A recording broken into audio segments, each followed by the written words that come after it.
A monster machine in Ukraine, seemingly high-tech, yet left to rust in a giant hangar.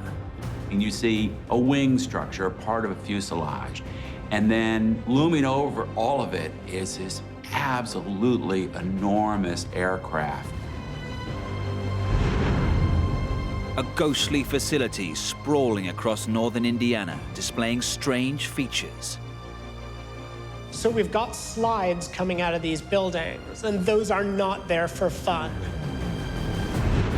A forest of derelict towers in Greece with mythical origins. It's a dramatic sight, a collection of ruined towers perched on a hill with the coastline stretching out in the distance.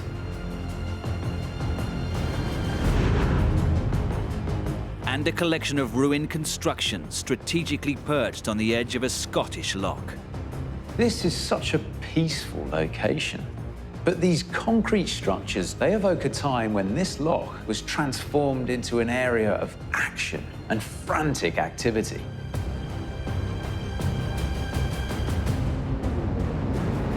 Decaying relics, ruins of lost worlds, forged through years of toil, now haunted by the past. Their secrets waiting to be revealed.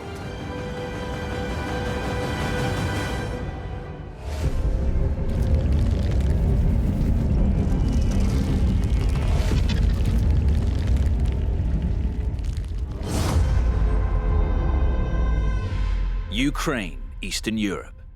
On the outskirts of the capital of Kiev sits a vast, featureless structure that hides an extraordinary secret.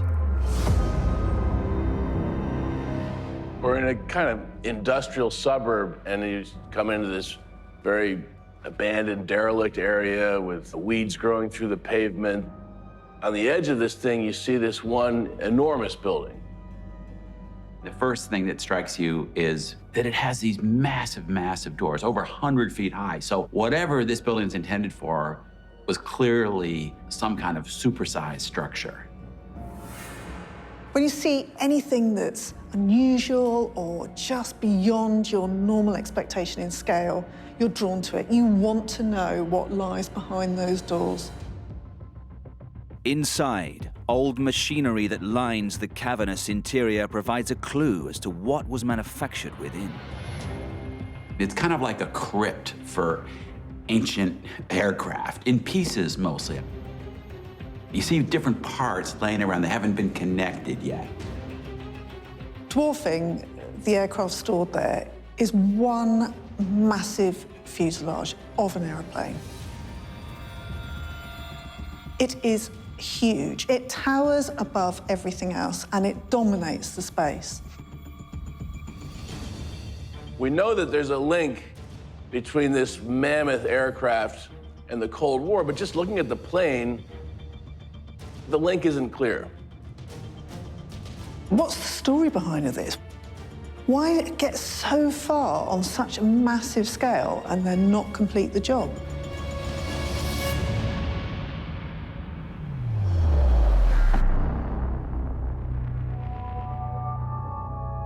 Inside this giant hangar lies an impressive feat of aviation history. That was once at the heart of a fierce international rivalry between two superpowers. Hennady Silchenko has worked for the Antonov Design Bureau for nearly 4 decades. He was part of the team responsible for this plane's development.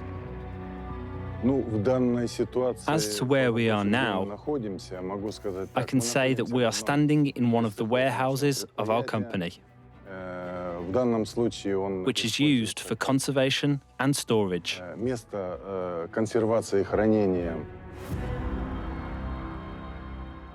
Antonov are a huge Ukrainian aeronautical company. They were known for making big aeroplanes. That was their thing. And it's the sheer scale of the parts that are key to understanding its origin. At 84 meters in length, it is over 11 meters longer than the world's biggest passenger plane flying today. The famous A380, the supersized passenger jet from Airbus, isn't even as large. Clearly, this aircraft was designed for some extraordinary purpose, something extremely large and heavy. Продолжаю. Задачи самолета состояли в том, чтобы была возможность перевозить на тот момент огромные веса, до 250 тонн. Born at a time when East and West were locked in bitter struggle, this flying fortress was to have a special role to play. When we think about the Cold War, we think about the potential for military conflict between the US and the USSR. We think about nuclear weapons and the buildup of that capability. But the Cold War also took place in all these other arenas. There was a battle of propaganda to be won as well, and space became the place to fight that one out. And the space race took engineering and creativity to a whole new level. So in 1972, the United States announces the space shuttle program. And the Soviets see this as alarming. First of all, it's a huge leap in this prestigious space race. The Americans are going to have a new generation of technology the Soviets don't have. The Soviets were on the back foot, but they could see that the shuttle program was the future of space exploration, and this plane is part of that story.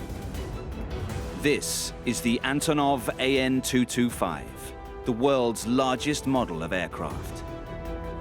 But how was a giant plane supposed to help the USSR achieve its goal of conquering space? As soon as the US announced the shuttle program, the Soviets decided they were going to have to come back with their own program called the Buran. Geographically, the USSR is a huge, huge space with lots of centers of engineering excellence. Now, the space shuttle program requires huge pieces of technology, very big scale engineering, and to get them into one place, fit for launching, you'd need to transport everything to that location. So the Soviet solution is to fly the space shuttle to the Cosmodrome in southern Kazakhstan.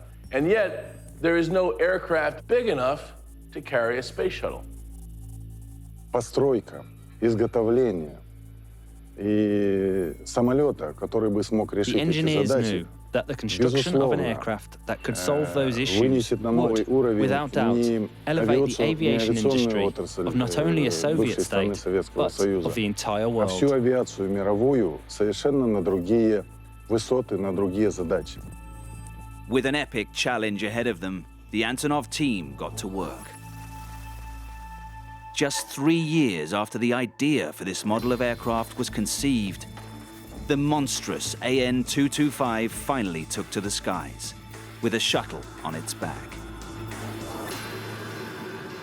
One of the challenges of carrying a space shuttle on top of an aircraft is that it really disrupts the airflow. So in the design of the Antonov 225, they split the tail into 2 pieces so that the vertical stabilizers were outside of that turbulent zone. And when it took off, it was not only a shock for the whole world, but to some extent, even for us, its creators.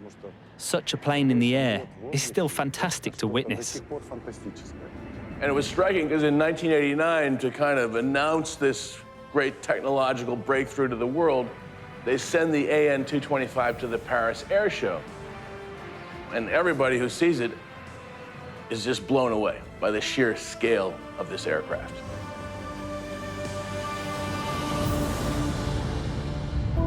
With the AN-225 declared a resounding success, the Soviet Union forged ahead with plans to assemble 3 more. This was meant to be number 2 off the production line. Forget about just being an engineering marvel. For the Soviets, this was a massive propaganda coup. Although in the end, it really turned out to be too little, too late. A storm was brewing that would spell disaster for the world's biggest aircraft. A couple of years later, the Soviet Union collapsed and everything changed. There was really no purpose for the plane. It got mothballed. The other models that were under construction never got completed. Without the space race, without that competition with the USA, why did the world need a plane on that scale? That's what nobody could figure out.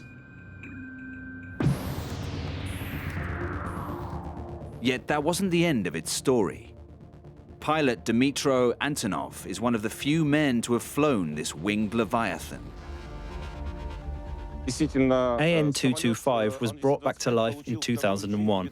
It started to fly again. And since that time, it has performed numerous humanitarian missions. But with the plane costing over £24,000 an hour to charter, it's rarely called into action. When it does make an appearance, it attracts quite a crowd. When we went to Australia, for instance, we were met by more than 15,000 people. And when you realise that all of them just came to see us, to see the plane, it makes us feel proud. We are proud to be flying it.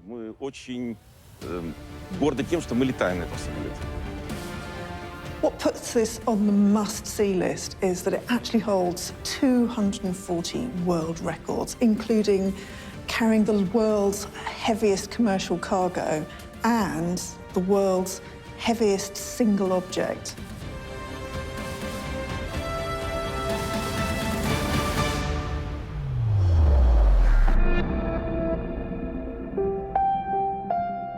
Today, this incomplete chapter in aviation history may lie in pieces, but Antonov have not given up hope of one day seeing it take to the skies. Unlike the first aircraft, this one is unfinished. However, we are still proud of it. Of course, we really want to finish it. We have the means to do so. The only thing we need is a customer who would buy it, and then we would start work on it straight away.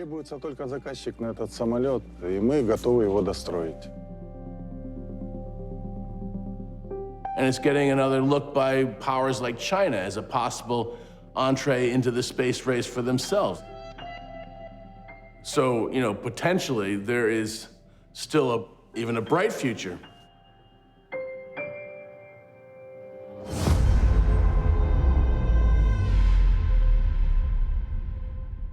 On a remote coast in Scotland, a cluster of ruins emerge out of a wild landscape. On the fringes of the Northwest Highlands, on the tip of Scotland, you're totally exposed to the full force of the North Atlantic. We've got a rocky, rugged coastline, and we've got concrete fortifications built right into the rocks. You can see that this is a defended location. Some look like lookout posts, others more like pillboxes or gun emplacements. It becomes ever clearer that this was the scene of a major military enterprise. We have to wonder, what is so important here in this quiet rural area that needs to be defended like this? This was the setting for a daring operation, yet mystery still swirls around this site. The impact of the war has left its mark, and it's a story that, due to the Secrecy Act, isn't entirely well understood. The origins of this secret site are intrinsically tied to a remarkable story of perseverance and sacrifice.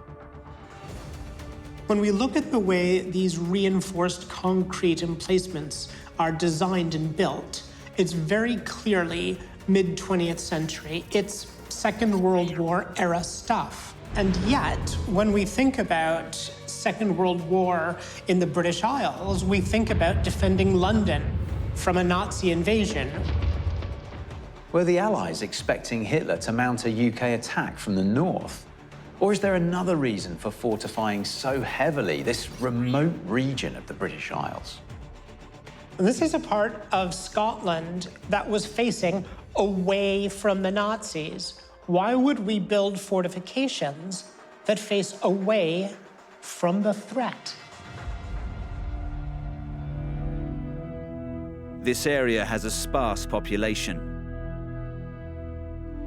Yet for one of them, Nicky Ellerkirk, this military site has always held an allure. My childhood was spent playing around these bunkers. It's a rather unique kids' playground made up of, 70-year-old rusting lumps of concrete. Yet there was a time when this was a hive of activity. We're up here in a tiny fishing and crofting community, and there was this sudden influx of 3,000 troops who landed from everywhere, India, Poland, Britain, other overseas territories. Why were troops flooding into this desolate area? Various remnants of military hardware provide clues. Francis Russell has been researching the site for over a decade. And here we have one of the 6-inch gun emplacements. There were 2 6-inch guns here, and then further around the corner, another 2 6-inch guns. They were a deterrent, and they look mean. Beneath these guns, a minefield ran across the mouth of the loch. And behind that, another line of defense. We've got submarine boom netting, which is large rings of wire, all woven together like chainmail. That was hung between surface floats and huge chunks of concrete on the seabed. As well as protecting against U-boats, lookout towers warned of incoming aircraft or naval attacks. It's hard to imagine now, but this was once a hive of activity. Hundreds of ships and thousands of men, all crammed into this small area. This is Loch U, a sea lock used as a secret assembly point in the Second World War. Its need was driven by the German invasion of the Soviet Union.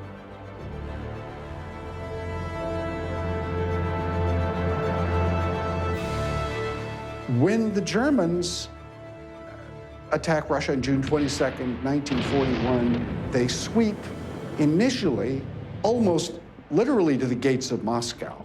And first Britain, and then once America enters the war, America promise aid to Russia. These vital supplies had to be transported by sea to Russia from a suitable base, and it had to remain secret. People often ask, why Loch U? And the answer is quite simple. It was at the extreme range for German bombers at the beginning of the war.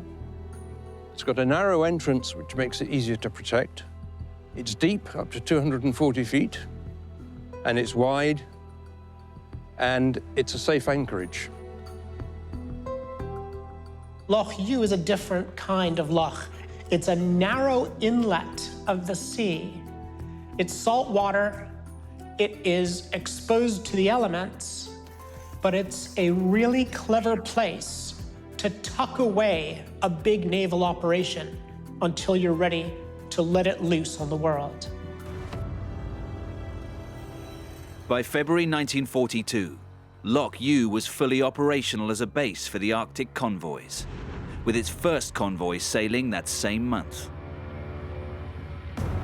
Merchant ships carried the supplies and were escorted by ships of the Royal Navy and the Canadian and US Navies. The Arctic Convoy is one of the biggest examples of cooperation during the war. It was a combined operation of 14 different nations, ranging all the way from India through Panama, the Netherlands, the UK, Canada, the US, the list goes on. Men would have been drafted from all of these various places and put on ships and sent up to Loch U. These men would have little idea of their ultimate destination, but all feared the dreaded Arctic run. Often the first clue they'd have that they were heading out round the north instead of back down to the south would be the ships would be loaded with cold weather gear. Cold weather gear consists of a sturdy coat, not much to protect you against the ice and hail and freezing waves. The route for transporting supplies to Russia was a highly treacherous one. The best route, the fastest and most efficient route to get war material to Russia was through the ice-free northern ports, and that's Murmansk and Archangel, and that is going this northern route. Ships on the Murmansk run had to worry about the Nazis. They had to worry about U-boats, destroyers, battle cruisers operating out of Norway, Nazi planes flying out of Norway. Then had to navigate the perils of the icy Arctic water, fog that camouflaged icebergs, and snowstorms raging across their bows. Many were young boys who would have volunteered, some as young as 16. The merchant seamen never signed up for war, and here they find themselves amidst ice, storms, gales, and the constant threat of the enemy. Could they successfully arm the Soviets against the biggest land invasion in human history? And would Loch U manage to stay under the Nazi radar?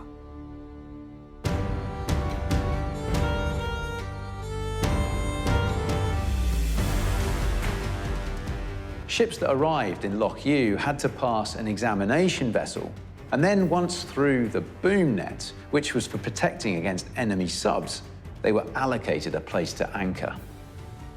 We had to have lots of buildings to accommodate sailors and to accommodate the dockyard technicians who would do all the work of refueling, resupplying, and repairing ships. But the key was to avoid alerting the Nazis to their presence. You want to have radio silence because your enemy will have direction finders. So you want to have prominent signal posts so you can use light signals, signal flags to communicate throughout the fleet through visual signals and not use the radio. Your best defense is secrecy. A total of 19 convoys made up of 481 merchant ships and over 100 naval escort vessels left Loch U for Russia during World War II. Part of a highly effective convoy system. What is amazing, though, is that despite German attacks, only 7% of the ships and convoy traffic through northern Russia will be lost. This vast volume of materials and weapons flowing into Russia helped the Soviets fend off Hitler's massive invasion force. The boots that they wore in Russia were made in America. The Jeeps that they drove in Russia were made in America. Because we, the Western Allies, were able to ship so much stuff to the Soviet Union, the Soviets were able to keep on fighting. And without the Russians defeating the Nazis from the east, we all would not have been able to defeat the Nazis. After April 1945, Loch U became a marshalling point for many of the German U-boats that had surrendered while still at sea. Yet this success still came at great cost. 3,000 or so brave young men went up north and died on what Winston Churchill called the worst journey in the world. Loch U is a monument to the way that people came together. The Russians, the Americans, the British, Canadians, all came together to defeat the Nazis. Today, the Russian Arctic Convoy Museum works to ensure these stories of bravery live on, along with these concrete remains. They need to be preserved to let people know that sacrifices were made.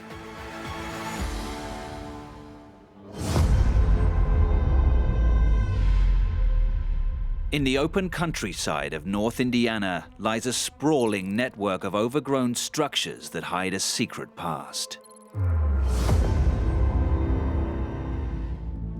This is a complex that covers thousands of acres, and what you see are clusters of buildings, widely separated. Some of them festooned with undergrowth and trees. Some of them look almost like tree houses. When you get up close, you can see that the buildings are strangely segmented. with large walls covering each segment. This looks like a place that people forgot about entirely. Did something desperate happen to warn people to stay away? The scale of the site suggests this place was once of paramount importance. But it's the distinctive layout and design of the buildings that offer the clues as to why. What you're looking at is something that is certainly organized not for efficiency, but for safety factors. What could be so important, but also so dangerous?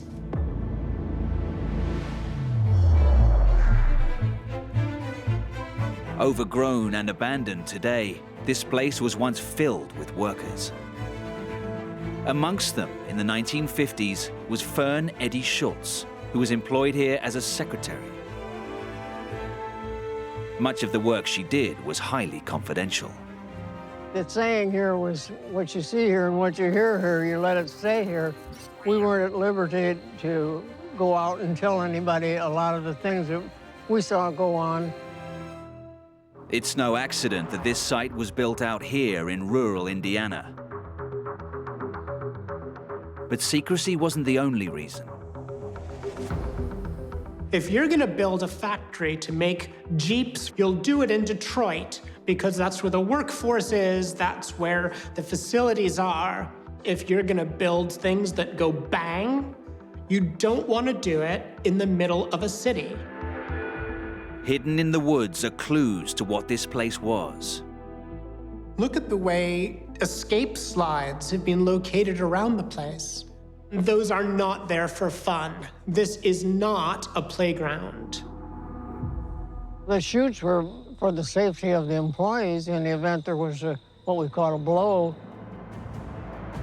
This was the Kingsbury Ordnance plant, a vast ammunition manufacturing site.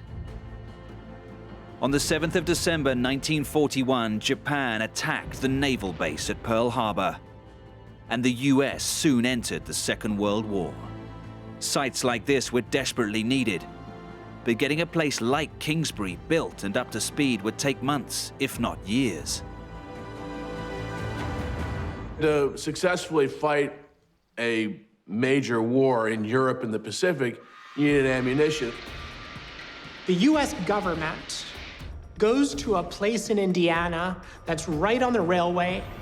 It's near the coal and steel output of the Midwest and Pittsburgh. It's built on 13,500 acres of farmland. This site is huge. And you've got these very widely spaced factories so that if there is a disaster in one area, it won't set off all the others in a chain reaction.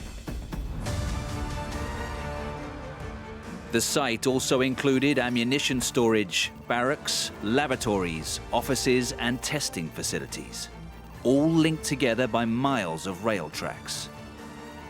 Fern remembers her time working here years later during the 1950s. The systems, however, were much the same. We're on the one line, and on the one line they made what we call fuses and boosters.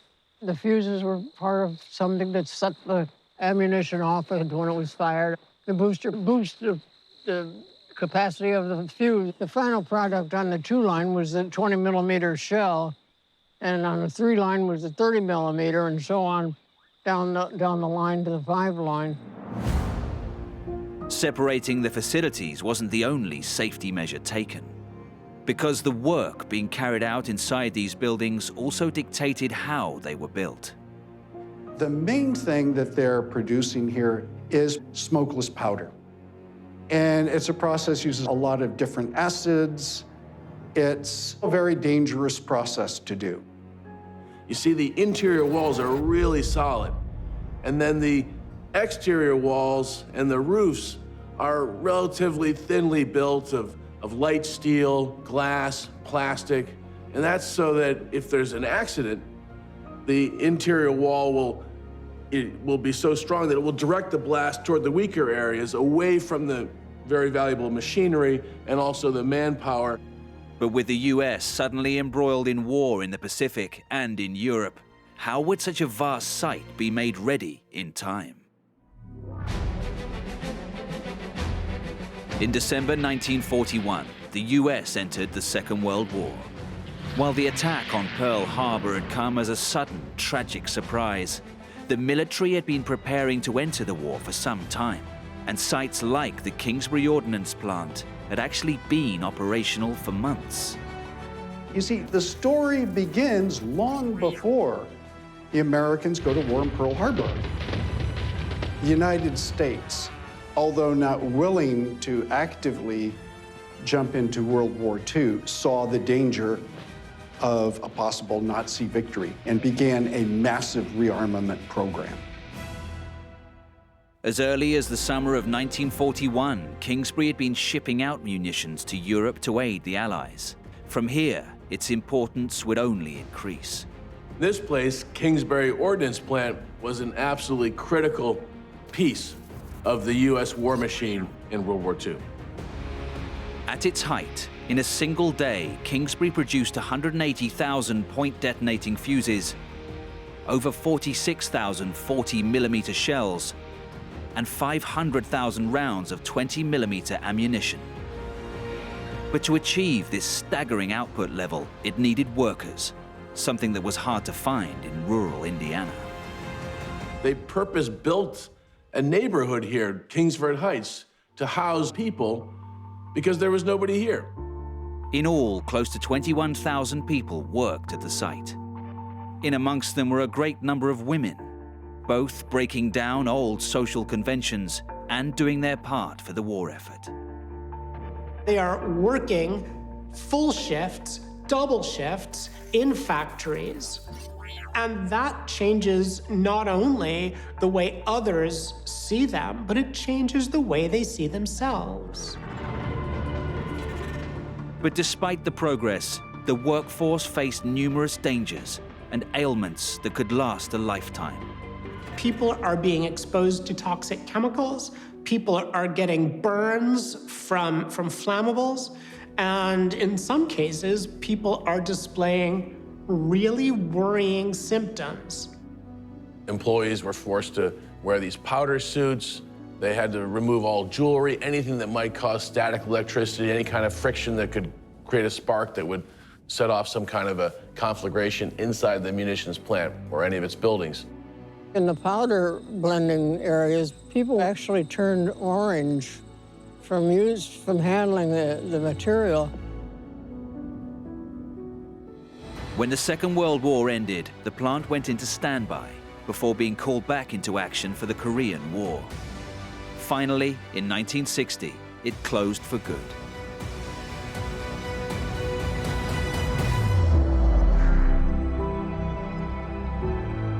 Today, it's a shadow of its former self. But in its prime, the Kingsbury Ordnance plant and those who worked here were a valuable part of the defense of America. I think that was the feeling of most all of us that worked here, that we were all part of the war effort, and we're doing our share. We're very proud to be making something that was helping our country be free.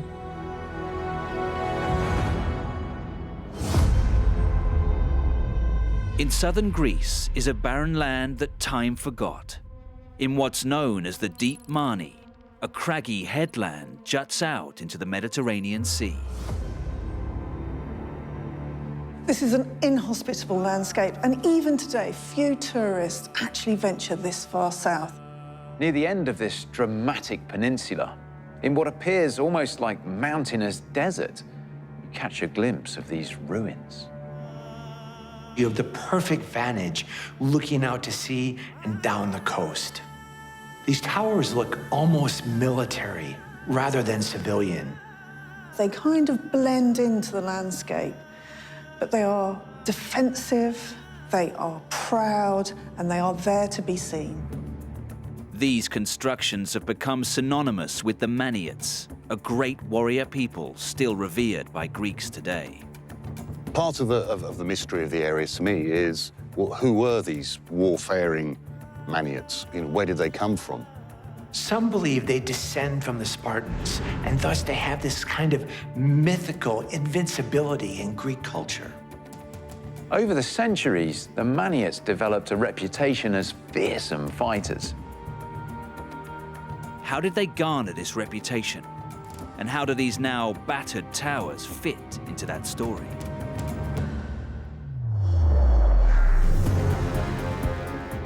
Local guide and author Matthew Dean has been exploring these castle-like structures for over 30 years.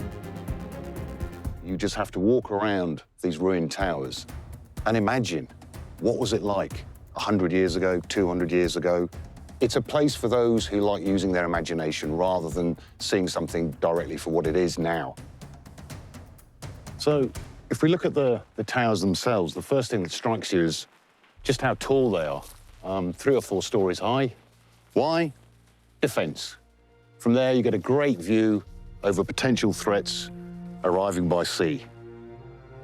The towers are narrow, they've got tiny windows, and on top there are turrets, and there are also places where you could put weapons. So when designing your bespoke war tower, you had a number of choices. Sometimes they'd build just a war tower on its own, which was only ever used in times of war. Or to make life a bit easier, you'd add on a more open, easier to live in space for times of peace. And then when the threat comes, you retreat into the tower for as long as necessary. In the 15th century, Greeks came to this remote Mani Peninsula, fleeing the area around Sparta when it was taken by the Ottoman Turks. The new inhabitants, who became known as the Maniots, developed a certain notoriety and would inspire a revolution. But in the meantime, survival was everything. Their number one concern was defense. Both defense against foreign invaders coming by sea, whether it was Venetians or Turks, but also due to the lack of resources in this very infertile area, it was to defend your own family against your neighbor. You had to fight your neighbor literally to survive. Ritualized vendettas between families could last for months, even years. So feuding became a fairly regular part of life for the Maniots living down here. An English colonel in 1805 noted that over the last 40 years, 100 of Vathia's men had been killed in an ongoing feud between 2 families. To lose 100 men out of a total population of 300 is a huge amount, and that gives you an idea of how bitter the feuds were in this area. And so you and your clan needed to defend your plot against others with equal ambitions, whether Turks, Venetians, pirates, or neighboring clans. The method of defense? To build a tower. These are the Mani Towers of Vathia. The design of the towers played a crucial role in protection from your enemies. Not only did these stone skyscrapers give you a good vantage point to view any potential aggressors on the horizon, they also gave you a high vantage point to defend for potential ground attackers. Small windows, easy to shoot down on your enemy. Even better if you block them up, leaving just a tiny hole for the muskets. And small doorways are much harder to breach. Construction of the towers increased in the late 18th century as the Turkish threat intensified. And the Maniots bitterly resisted the Ottoman Turks, who now controlled the rest of Greece. The fighting between the Turks and the Maniots was particularly vicious. If a Maniot went down in battle and was injured, a fellow soldier would take him, kiss him on the forehead, and then lop off his head. It was better to die at the hand of your fellow man than to fall into the Turks' hands. Into the early 1800s, a revolution was brewing. This was the moment when the Maniots would seal their reputation as great warriors. The war for independence started down here in the Mani. Significant clansmen gathered their troops together, hooked up with other clansmen, and together they all marched to meet up with Kolokotronis, who all Greeks regard as the father of the revolution. Throughout Greece, there developed the slogan, freedom or victory, whereas the Manes version, it was a little different, death or victory. And this sums up the difference with the Maniots. They always consider themselves free and independent and never subject to Ottoman rule. By 1826, Ottoman soldiers renewed their offensive in the Mani Peninsula. 7,000 men were forced to retreat by the fierce Maniots attacking from their towers. Greek independence was finally secured in 1830, and the Mani's resistance of the Turks has never been forgotten. This is the only part of Greece that never fell to the Turks, that never became part of the Ottoman Empire. The pride that the Greeks feel for this area comes from their determination not to be conquered by the Ottoman Empire. The rest of Greece fell, including Crete behind us, but the Mani remained independent. The Mani have been making their homes in towers for not decades, but hundreds of years. And the towers evolved over time, starting off very small, very military, a statement of power to external enemies. But over time, they become slightly more domestic, but still with that structure, that power. Over time, the inhabitants emigrated to major cities, with many heading to Western Europe, Australia, and the United States. The fact that these towers were orientated towards war and defense means that they just don't have a place in the modern world. So they remain largely blocked up and left gradually crumbling away.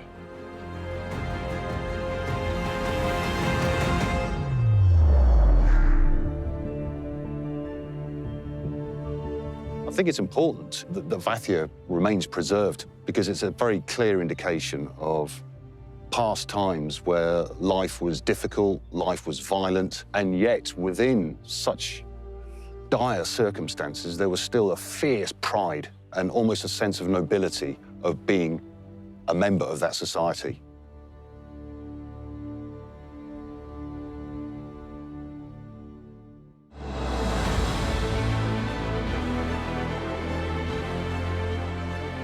Now they are abandoned, crumbling ruins. Many remind us of dark times, but some were once beacons of hope and progress, lasting testimonies to human imagination, enterprise, and spirit.